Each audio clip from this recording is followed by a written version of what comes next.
I would like to start by welcoming all, we actually have quite a few guests with us, and I would like to first welcome Dr. Eugene Friesen here. He's of the Green Valley Rotary Club. We have past district governor Michael Drake with the Tucson Sunset Rotary Club.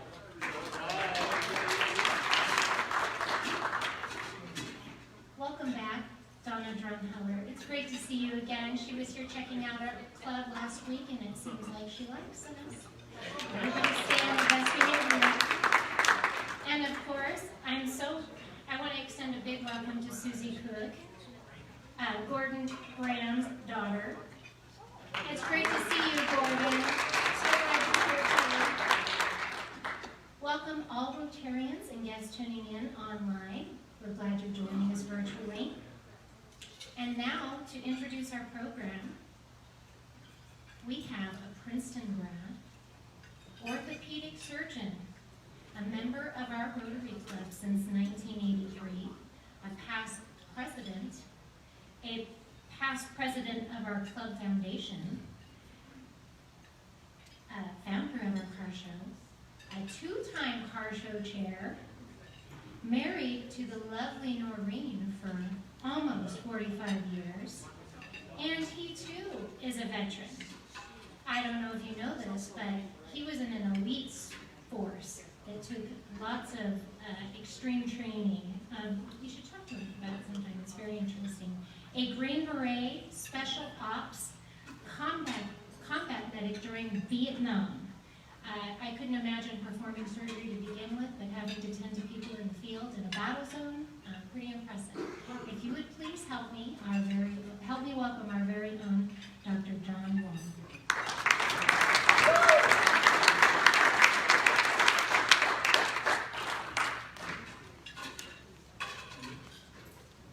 Thank you for that generous introduction. As you know, in preparation for our centennial year, next year, we've been having history moments. And what you're going to experience today started off as a history moment. But we decided that there was so much information that needed to be shared, we requested that it become a program and not just a moment.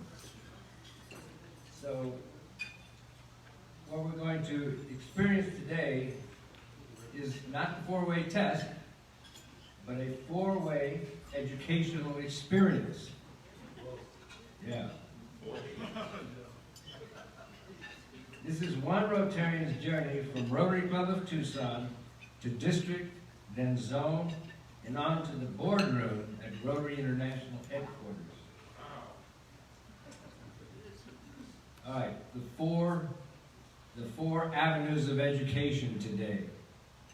Rotary history, you're going to learn about some club history, some district history. Rotary in general, you're going to learn something about the administrative structure of Rotary at the club level, district level, and international level. Third, you're going to learn about the extent of Rotary's ability to achieve major projects that can give those less fortunate better health, education, and opportunities for self-improvement. And fourth, you're going to learn how an individual who comes into Rotary with enthusiasm for service, some organizational skill sets, and sufficient energy can experience an unexpected journey of humanitarian accomplishments and personal growth and service all through Rotary. So, today I'd like you to please welcome Phil Silvers.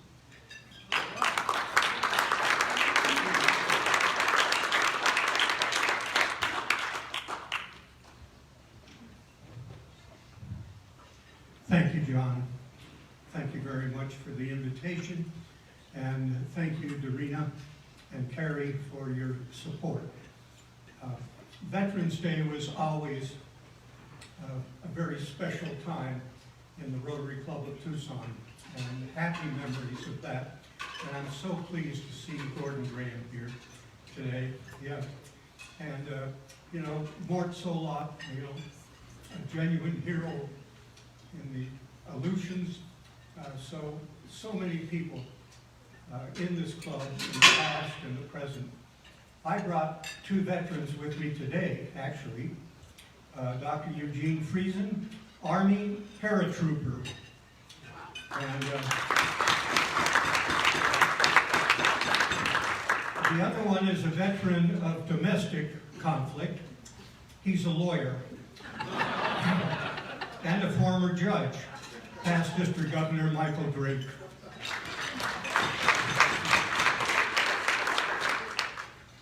Oh, we're up here.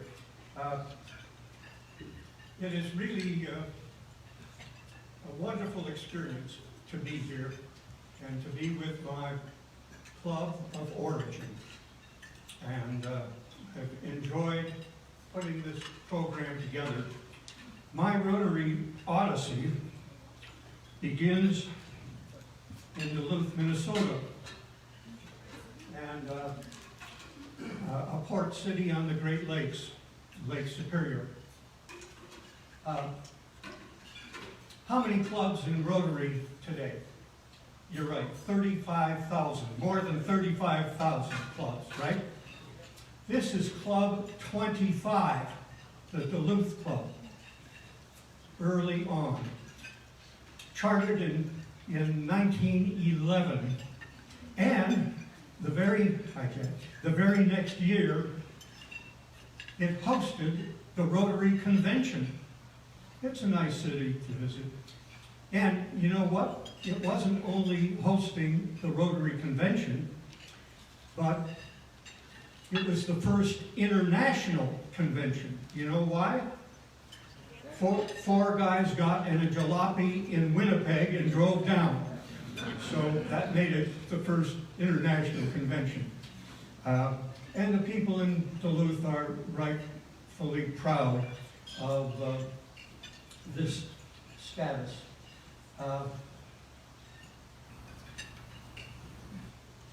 Actually, Duluth is the birth city of two past presidents of this club. Do you know who the other one is? John Harlow, you're not eligible to vote. Yeah, Bill Harlow and I were born in Duluth about a year and a half apart.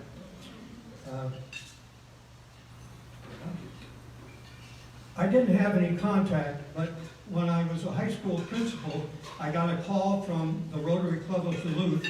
They wanted a student of the month every month. And of course, they only wanted boys. So I supplied an outstanding student each month. And a Rotarian came up, picked up the student, brought him back after the meeting. I was never invited to the Rotary Club of Duluth to even attend a meeting, but I knew it existed. But then, just this year, I found out that Francis Xavier Farrell, my grandfather, was inducted into the Rotary Club of Duluth in 1914. Yeah, I've got his membership card. Rotary Club of Tucson, I was involved in 1982 in a community group, and I had to get a package to Todd Ackerman, a member of the group, and he said, well, you can drop it off at Rotary. And I said, where's that? He said, at the Double Tree. So I dropped it off, and I saw these membership badge sockets and guys in suits hustling in, and I kind of shrugged and didn't have a particular interest. But then Dewey Barrich, the retired chancellor of the Detroit Institute of Technology, and a longtime Rotarian in Akron and in Detroit. I met him when I moved from the university to Pima Community College, had several jobs, and then they added the college foundation to me as well. And Dewey was the president-elect. And when I met him, I found out that Dewey and I started elementary school in the same four-room schoolhouse on the Iron Range in the shadow of an iron ore dump. And his house was right next door to the school. Now, we were separated by years, of course, but so Dewey said, you need to be in Rotary. And I shrugged and went. Those of you who remember Dewey,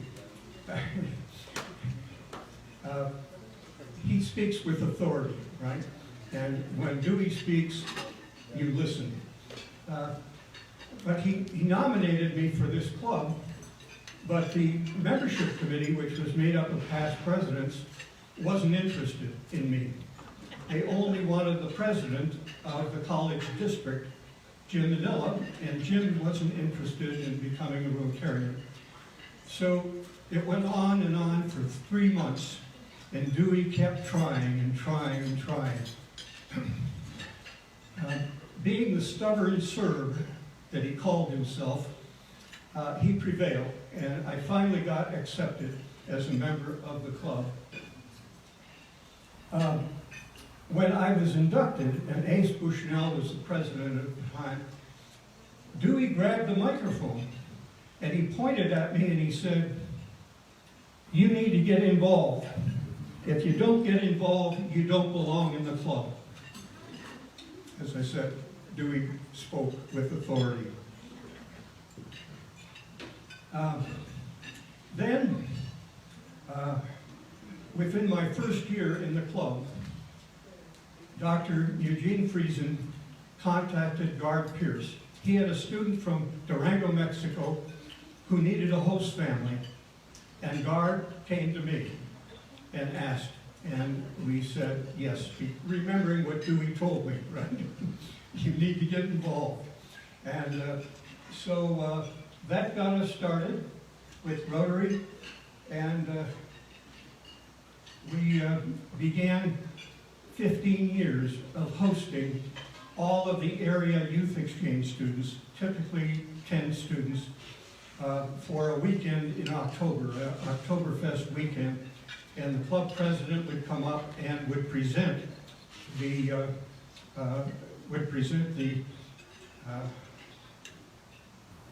students with a t-shirt, commemorative t-shirt, at no cost to the Rotary Club of Tucson, by the way. And so when Amy is here, this is a relic for her.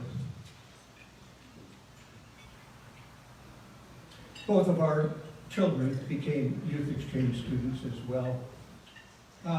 Then Jim Ronstadt was president-elect, and he had nominated Dick Kincaid to be the vice chair of the ambassadorial scholarship program in the Rotary District, which at that time went up to the East Valley. And then Dick got a sabbatical and had to step back. So Jim came to me and said, "Would you be willing?" And I said, "Sure," remembering Dewey's words. And so I got involved in district work within 2 years of joining the club. The very next year, I became the district chair for ambassadorial scholarships. And by the way, Bob Ernstein, Simone Horness followed me and did remarkable work in that job. Then Don Schwabscher, remembering what I went through in getting membership in the club, asked me to chair a committee on looking at the criteria that the club was using for membership. And so I chaired that committee, and the criteria were changed as a result of that. And these were, I think, all past presidents on that committee. there's Don. Don was a very significant mentor for me. Then I served on the board, and then Don Shropshire called me up and said, you have been nominated to be the next president after me in the Rotary Club of Tucson. And Bill Huntley was the president of Rotary International with the motto, be a friend. And at the induction, it was a bark and bark production. Do you still have those? You remember what they were? That was Barkley and Barker. It was a hoot every year. And I was the student prince with long blonde hair down to my shoulders and yellow tights. And Don Shropshire was Superman. Fines. So I don't know what got into me, but fines happened when I was president. Gary Ellard got a huge number of shares of Tucson Electric stock, and he got married in the same month. Gary was all too happy to have a $500 fine. And then poor John Wong. John, out of his own pocket, bought these Rotary Club of Tucson marathon shirts, and I fined him for advertising, and it's very fine print there, the name of his organization that sponsored these shirts. And Jen, you are a runner. This is a piece of history for you. All right? And in addition, this is your fine. Now, actually, it's a contribution to your running campaign and your fundraising, all right?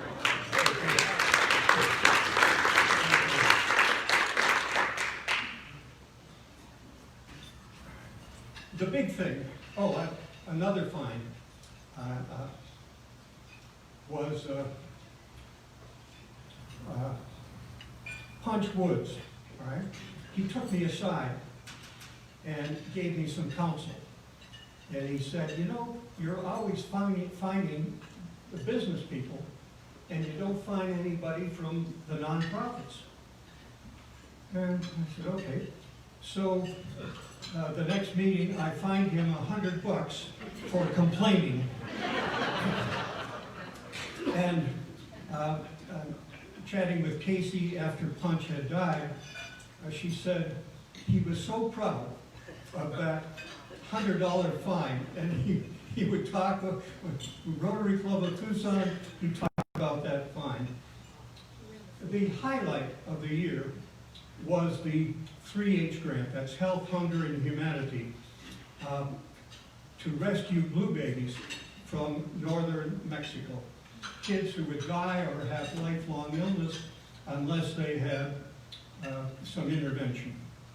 And Guard Pierce was the one who put this together in partnership with UMC and TMC and physicians. And they brought the Mexican surgeons up to Tucson and brought our people down to Hermosillo. And, but the Rotary trustees declined because too much money was going to Mexico, and we ought to get interested in some other countries.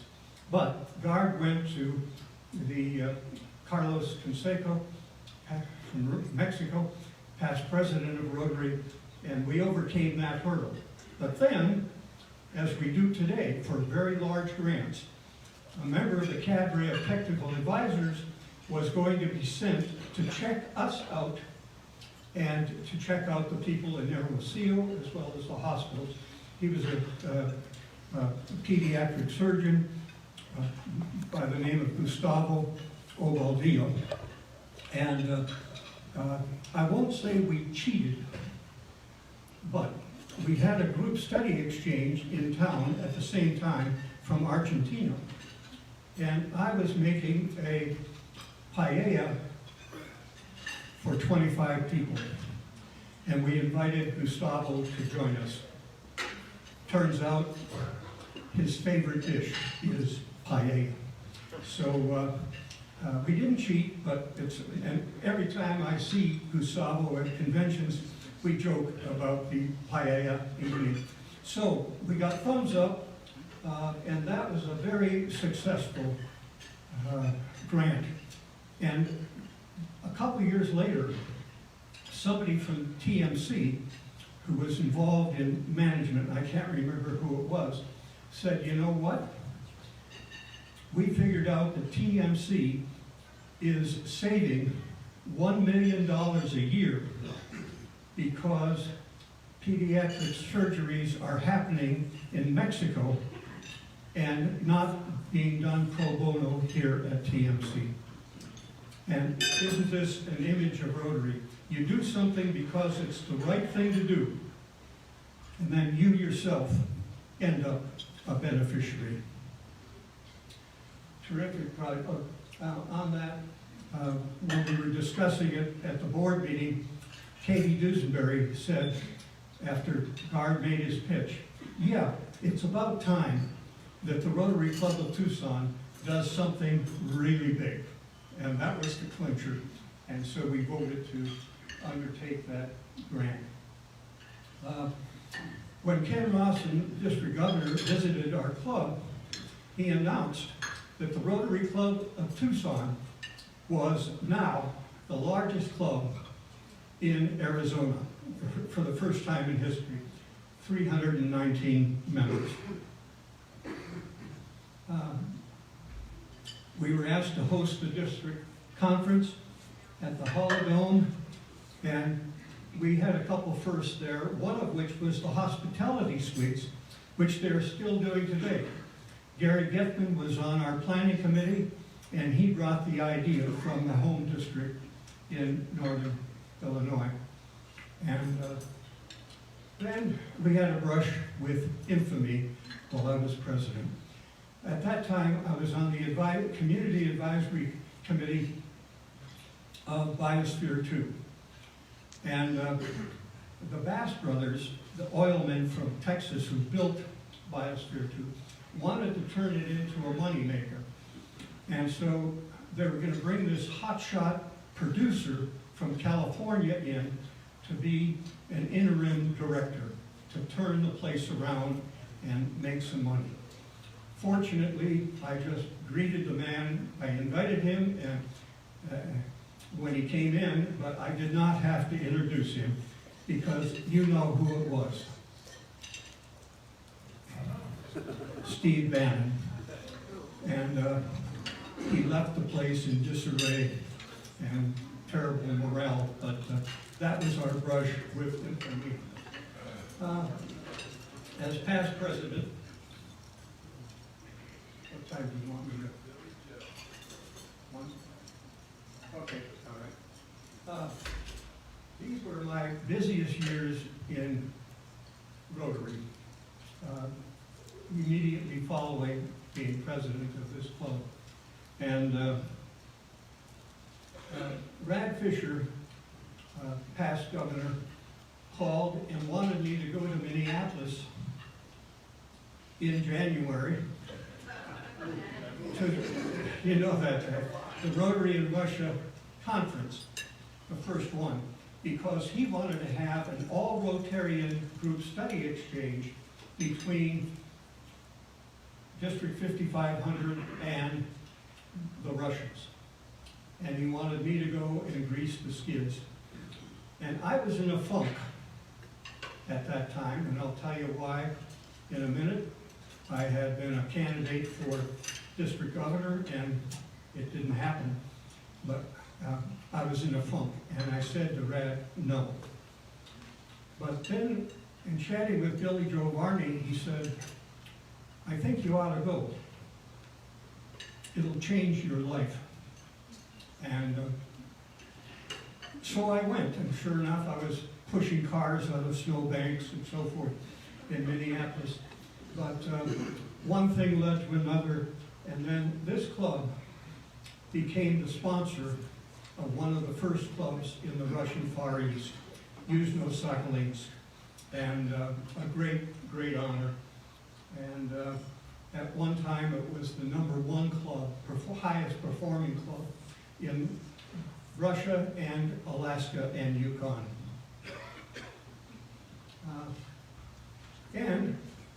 We ended up hosting, and this club hosted, the 3rd annual Rotary in Russia conference. And the Russians were delighted not to be in Siberia of Minnesota and to be able to come to Tucson. But Bob Bernstein and so many of you pulled that together, and it was, we had a dozen Russian Rotarians here for that conference. I became vice chair of the District 5500 Rotary Foundation Committee. Pets trainer, was tri-district pets, all of Arizona. I did that for 3 years. Chaired the district foundation, Rotary Foundation Committee for 3 years, and we started the Paul Harris Society at that time. And Al Chesser had a great idea, and that is to do a group study exchange between Native Americans from Arizona and Aboriginal people from Australia. It was fantastic. And that's the team. There was a man on the team, but the women in true Native custom kicked him off because he took a job up in Phoenix and was missing our planning meetings. But we learned a lot. And there weren't just similarities between Native Americans and Aboriginals, but they were virtually identical. Taking children away from their parents, confiscating land, intergenerational trauma, diabetes, alcoholism, right along the line. Just, it was a real learning experience. I interviewed 3 times for district governor. The first time I was selected, but then I have to say that there was this, in the district, there's this envy about the Rotary Club of Tucson. I doubt if it's as strong today as it was then, but throughout the district. And there was this small group, I won't name names, but it wasn't far from California, and that they had a mission because they felt that because of the power of this club of old men and their fathers and the checkbook writing club, that it was unfair to other clubs in the district. So they were on a mission to seek equity and justice for the rest of the district. And if need be, they would give divine providence a helping hand now and then. And so the first year, my club nominated me, and as I said, I was selected, but one of this small group got up with a manual, Rotary Manual of Procedure, and said I was not eligible because I still had 3 weeks remaining on my presidency of the Rotary Club of Tucson. Now, they had moved up, had moved up the interviews by 3 months. Okay. That was the first time. The second time, the district governor actually campaigned and told all of the assistant governors, we can't let anybody from the Rotary Club of Tucson become district governor, or they will control the district for the next 5 years and nobody will be able to do anything. That was year 2 where I was in a funk, and Brett Houston was and Dick Dobrin were livid over this. The third year I was selected. District governor, 99-2000. Nels Davis from this club, past the most recent district governor, 14 years earlier, said he'd like to host a brunch for all of the past governors in the district. So at the DoubleTree, yeah, he paid for lunch for about 10, 12 people. And so I was able to listen to what they had to say. Now, that tradition has continued.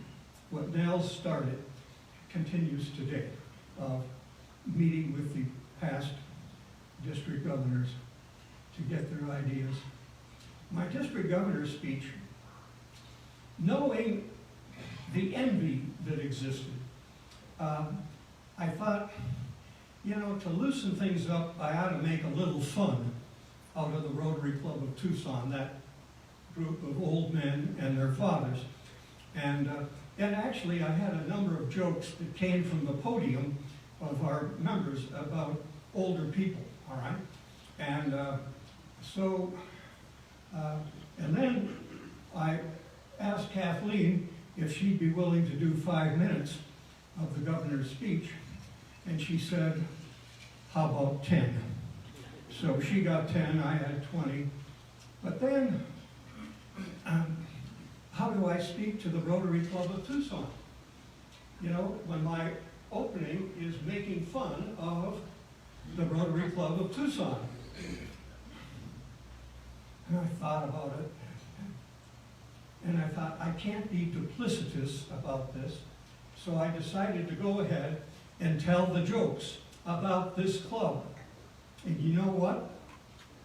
You loved it. And credit to this club group, credit, they're able to make fun of themselves.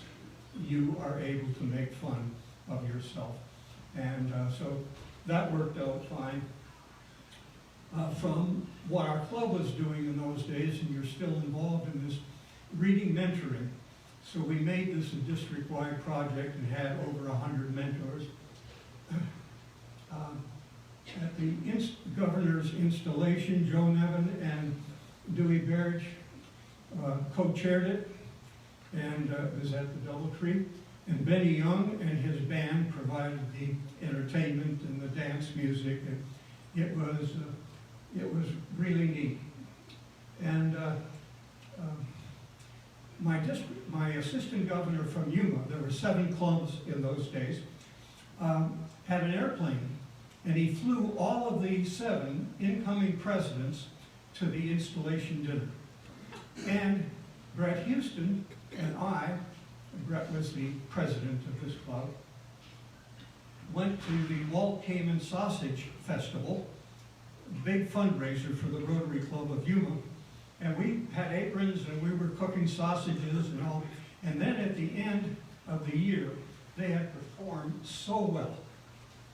I loaded up in my pickup truck cinder blocks, wood, my big paella pan, and the makings, and I cooked them a paella out of Thanksgiving for their great collaboration during the year.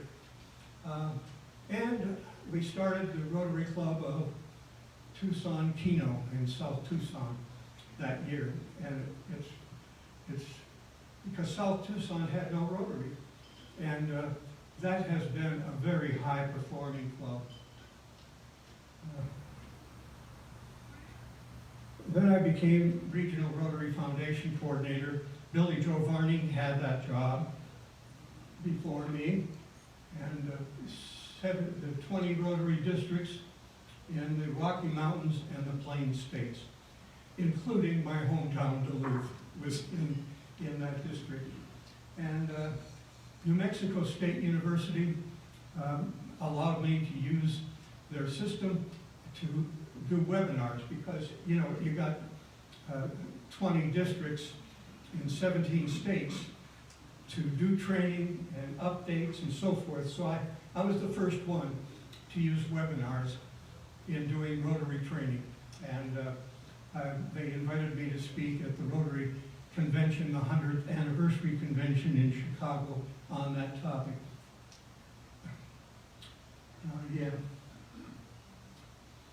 During that year, that 3 years when I was RRFC, the trustees were planning the Future Vision program, changing the whole foundation grant program.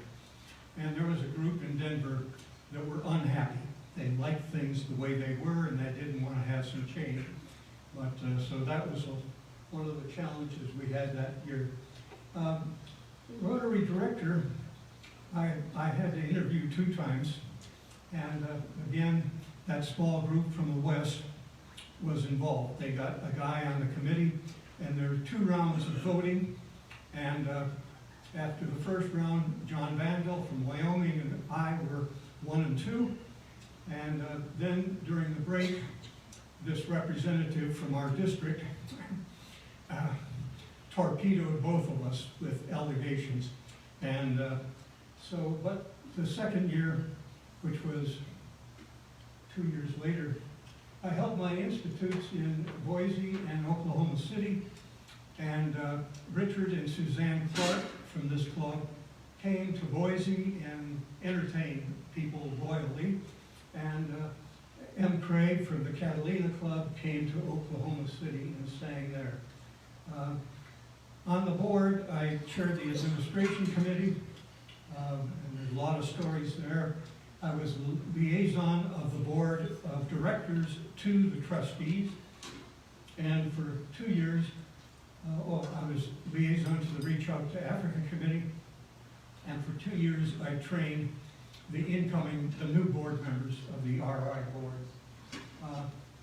I got a phone call from Wally Miller, Air Force guy from Colorado Springs, and he had a guy in his club who said, who was doing water projects in Israel and Palestine, and he wanted to know why the Israelis had access to Rotary and the Palestinians did not, and he wanted me to find out. Well, in collaboration with the staff in Evanston, I made a trip, and we chartered in May of 2010, the Rotary Club of Ramallah. There are now 4 Rotary clubs in the Palestinian West Bank, 3 of them very high functioning. Then Pakistan, well, I won't go into that, but I supported dividing Pakistan into 2 districts.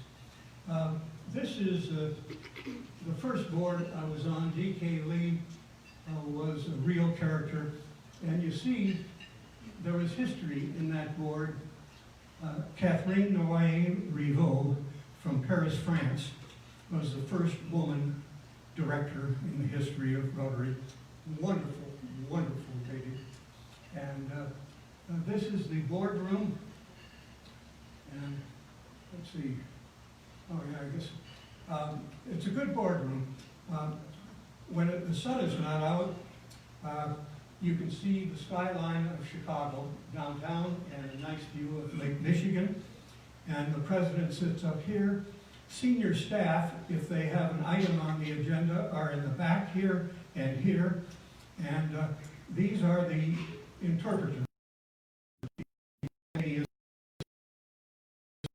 have to speak into the microphone, turn the mic on so that the interpreter is in here. This was my seat. You see silvers, you got the flag of your country, and then any issue is on that screen, so you can see it. You don't just hear it, you can see it in writing. This is the charter of the Rotary Club of Ramallah. There were only 2 women in the charter group, but this one was the founding secretary of the club, and she became club president and then assistant governor, and now she is a member of the cadre of technical advisors. She's an engineer, water and sanitation, and she has done about 6 grants. It was the highlight of John Kenny's presidency to charter that club. We did that club, the next night one in Israel, and the next night one in Jordan. Very quickly, I've been involved as a research director for Rotary Family Health Days, now in 9 African countries, India and Bangladesh. For 3 years, I chaired the cadre of technical advisors. It's a small committee of 700 people, technical experts in the 6 areas of focus, and auditing as well. And we evaluated the new grants model. Did a 3-year grant on empowering women and in rural Uganda. And Michael Drake and Eugene Friesen came as mentors. And as a result of their work in reading mentoring, Eugene has started 4 libraries in rural Uganda. And I've been doing some speaking on peace and findings from social psychology. And I've done some work with Mediators Beyond Borders and their training. Lessons I've learned, Rotary Club of Tucson colleagues have supported me for 34 years. Yeah, you have. And when some roadblocks happen, you just keep working for Rotary and pick up on unexpected opportunities and do what is best for Rotary. And you heard several examples of things that just kind of fell in my lap. Eugene is among those who is not happy when some Rotarians say, in the 4-way test, which is copyrighted, they say, number 5, is it fun, right? That is a desecration of the 4-way test and a violation of copyright. But Eugene says, yeah, fun can happen, but what it is really about is joy, lasting joy. And these are the things that have given me lasting joy. Providing Rotary to those who had no access to Rotary. South Tucson, Russian Far East, and the Palestinian Territory. Providing health care in rural areas to people who had none. Guiding the cadre of technical advisors. You know, we hear about the 4-star Charity Navigator rating, the highest rating. The cadre is an important factor in that. And my friendships in the Rotary Club of Tucson and the tireless work of Charlotte Harris among the 12 people that I sponsored in this club.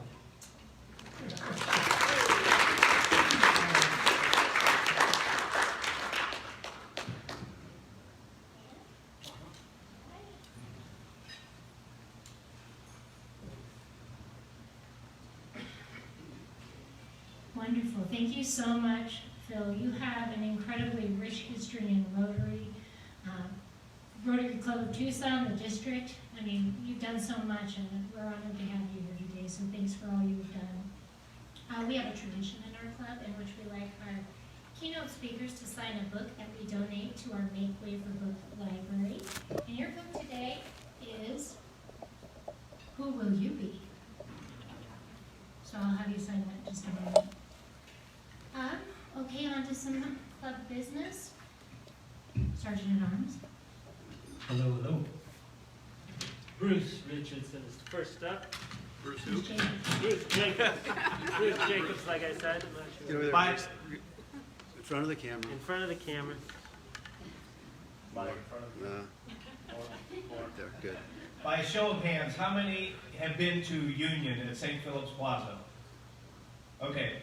By a show of hands, how many have been to Reforma at St. Philip's Plaza?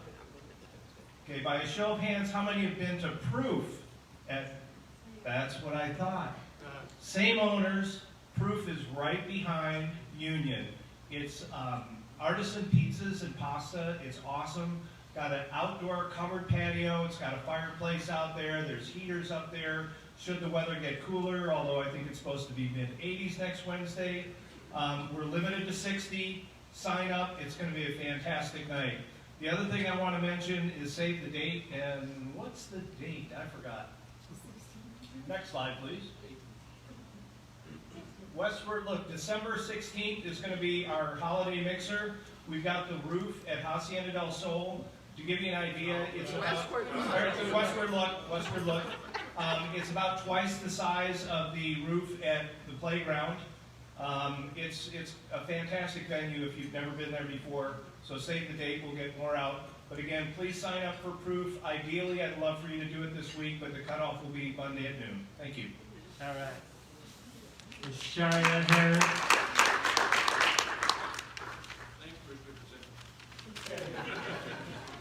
Thanks, Ms. Jacobs. All right, stand in front of the camera. All right, got it? November is Rotary Foundation Month, and only once a year we request donations for Polio Plus. This request is done in conjunction with a special event, the Ride to End Polio.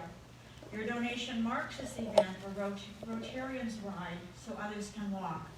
Our club has a 10-member team doing a variety of rides, either on a stationary bike or riding their bike on the road. We're hoping you will consider sponsoring one or more of our riders as listed on the screen. A poster next to the registration desk in the lobby has slips of paper that you can rip off, and it gives you instructions on how to make out your check. So please take a slip if you're interested. Donations to Polio Plus will make a difference as there's only 2 endemic countries left in the world, Afghanistan and Pakistan. Rotary's polio effort has saved over 19 million people from being paralyzed who are walking, and 1.5 million who otherwise would have died who are alive. So I invite you to join our team in eliminating polio from the face of the earth. I also wanted to share with you that our District 5500 has initiated a Polio Plus Society for those to join who wish to commit and donate a minimum of $100 per year to the polio effort. Each of us are going to be receiving an invitation and a form to be a member of this special society through an upcoming district mailing, and Michael Drake is the father of this project. So if you have any questions or comments about my announcement, I'd be glad to take them. Thanks so much. All right, Bob.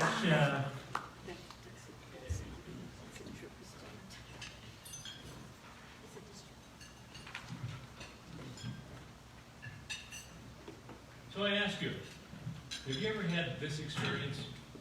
You have a longtime friend and know a great amount of information about him or her. An opportunity arises that you can do something special for that person. You decide to do just that. And using your long knowledge and long history with this person and the things that are important to him or her, you decide to do this. Well, this is exactly what we're going to do right now. As we present Rotary Club of Tucson's Member Spotlight. Today we honor Gordon Jackson Graham.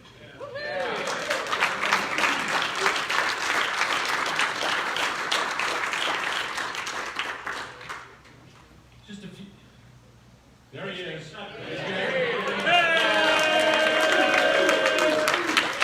going to have a speaking opportunity in a moment, Gordon.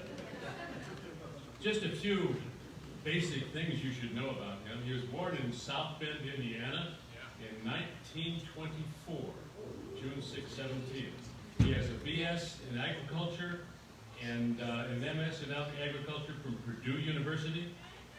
His grandfather was a Rotarian in 1930, and Gordon joined Rotary, one of 5 Rotary clubs he belonged to, in June of 1949 in West Lafayette, Indiana.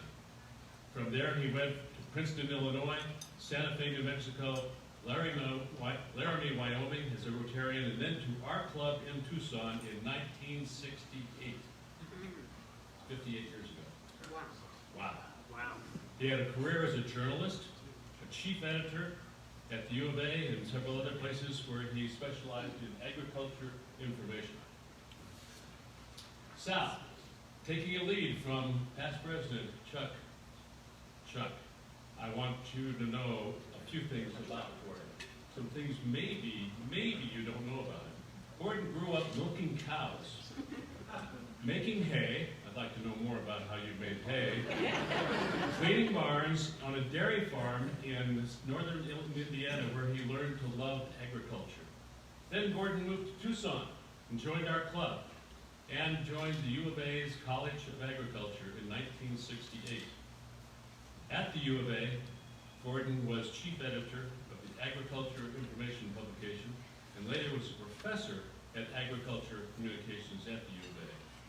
Gordon retired from the university in 1991. Those are things you maybe didn't know. There are some things that you probably don't know. Gordon and Nancy married in 1969, just a year after they came to Tucson, and have 2 daughters, one of whom is here today, Bonnie Jean Gorder and Susie Cook. And Susie will have a chance to talk about her dad in a second. He and Nancy have taken over 3 dozen bicycle rides all over the world, all over the United States, and doing Rotary makeups all that time. Now some things that you definitely don't know about Gordon. All right, Gordon attended high school at South Bend Central in Indiana. That's a picture of his high school. It's now been turned into apartments, where he starred the basketball team. Wow, coached by John Wood. Unbelievable. So in preparation for today, John Wooden died about 6 years ago, I'd say. In preparation for today, I called John Wooden. And I said, John, do you remember Gordon Graham? And John said, yes, I do. He was the 6th man on our team. Got to play in several games and won several of those games. He was a great competitor. So that's a tribute from John Wooden to Gordon. Pretty cool. Other things you definitely don't know about him. Oh man, he was just as handsome in 1968 as he is now. Let me show you. Look at that. Just a little bit more hair. Unless that's a shadow, I'm not sure. Gordon. We'll find out. Okay, one more thing that you don't know about, definitely don't know about him. He enlisted in the Army while he was still in high school, approximately 1942. Gordon's a World War II vet, the only active member in our club that has that distinction, serving in the South Pacific and in the Philippines until Japan surrendered in 1945. This is Veterans Day. We have a special member among us, Gordon Graham. I'd ask you to all stand and give him a stand of your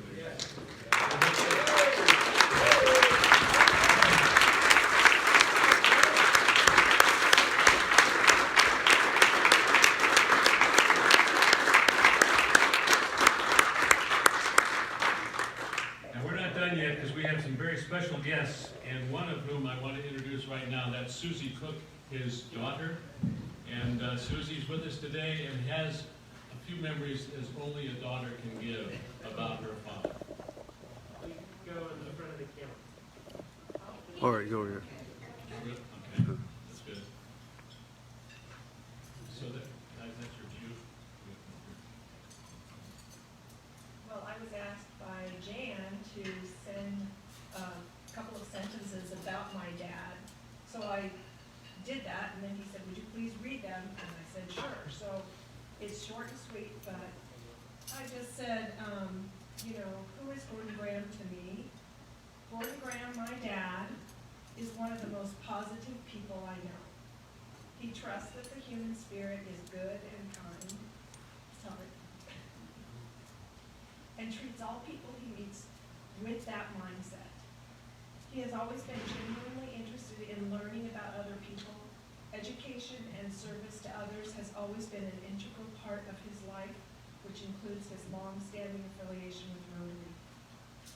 He's not only a wonderful role model, but he's also a great dad.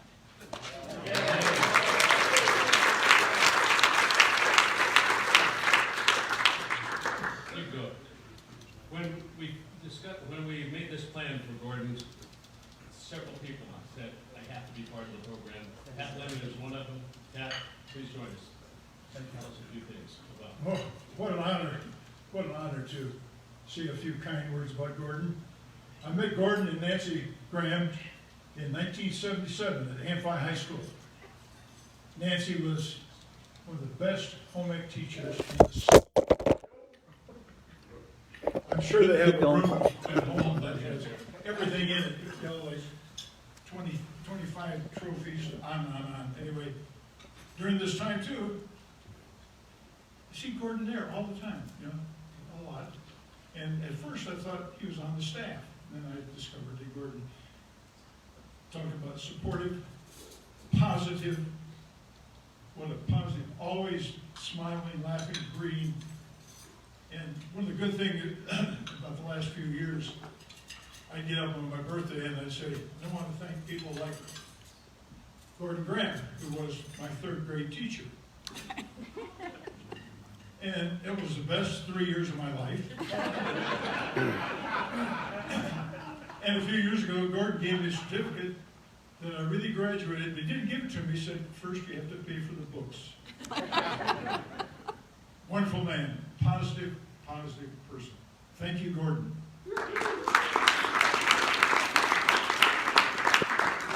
Next up is Jan Green. Can you hear me, please? Yes.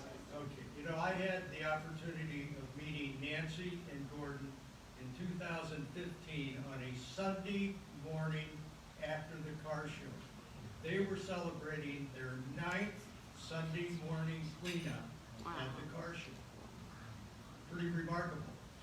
The one thing I do have is the information that in 2015, Gordon received the Boilermaker Pride Alumni Award in Lafayette. He went back to homecoming. He was only one of 2 alumni who were honored that year. 2 daughters, 6 grandchildren. As you've heard, Gordon's been a member of our club for 58 years, and Roger shared a story with me that I think will touch you all. So Gordon is a Rotarian's Rotarian. As you know, as ticket master for this year's car show, it was my responsibility to get 50 tickets to all of you folks. And when I looked down the list of all of our members, I came across the name of Gordon Graham, and I said, you know, I know Gordon's had some challenges lately, and I know Nancy's been struggling with dialysis and one thing and another. I am not going to burden Gordon and Nancy with 50 tickets, so I didn't mail them 50 tickets. 2 weeks before the car show, Gordon calls Dorina. Are we having a raffle? Where are my tickets? So Dorina asked me to reach out, so I called and had a great conversation, and I said, Gordon, I didn't want to burden you with the tickets. You don't need to fool with the tickets this year. But he insisted. And I said, well, why are you so insistent, Gordon? He says, because I'm a Rotarian. That's Gordon Graham for you. And I have one more story to that. Gordon walked in today and said, Bob, who's in charge of Salvation Army bell ringing this year? I said, I don't know. Does anybody know who's in charge of that so far? And I said, don't worry, I'll take care of it. Why do you ask? And he says, because I want to make my donation to bell ringing, and here's my check to be a bell ringer. Okay, that's it. I'd like to give Gordon Graham a chance to say just a few words. You can do it seated, that's fine. Well, I just wanted to return a salute to all the veterans that are here and to the Rotarians who have done a great job, all who have done a great job in keeping our country the best in the world. Hey!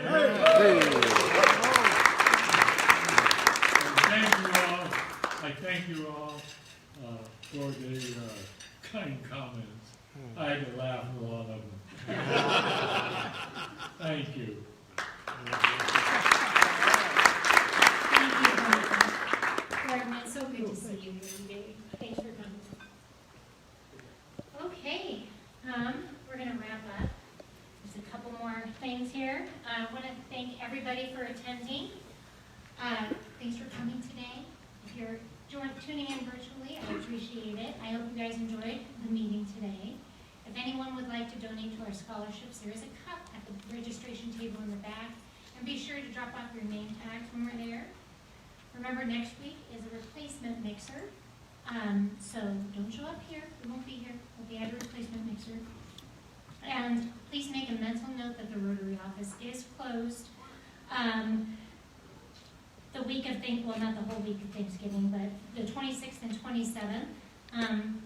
Really quickly, Ann Marsh and Linda Bowe, are doing the handbags of hope. People generously brought bags in today and masks, but we do need we need a lot more of the items to go into the bag. So please continue to bring bags, but bring in the hand sanitizer and all the things that are on the list. And now, Phil Goot. Oh, we have results. Thank you, Jim. Well, after a spirited but honorable campaign, we've counted the votes despite the limitations of the past President's Committee, which should be obvious if you look back there. We counted all the votes, even the ones marked with a Sharpie, with the obvious exception of Stu Goldman's, but you can understand that.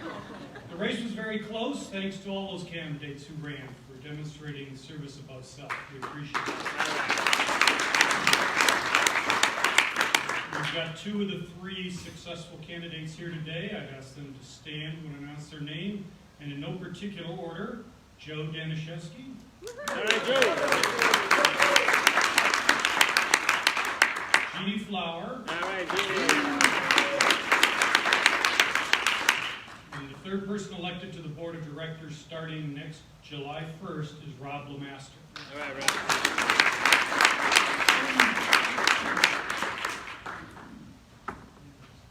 Congratulations to all, and thank you so much for being willing to serve Rotary. All right, I think we covered everything. Let's go ahead and stand for our toast. To begin my toast today, I'm going to quote another veteran, John King. Courage is not the absence of fear, but the capacity to act despite our fears. So today, let's raise our glass to all veterans.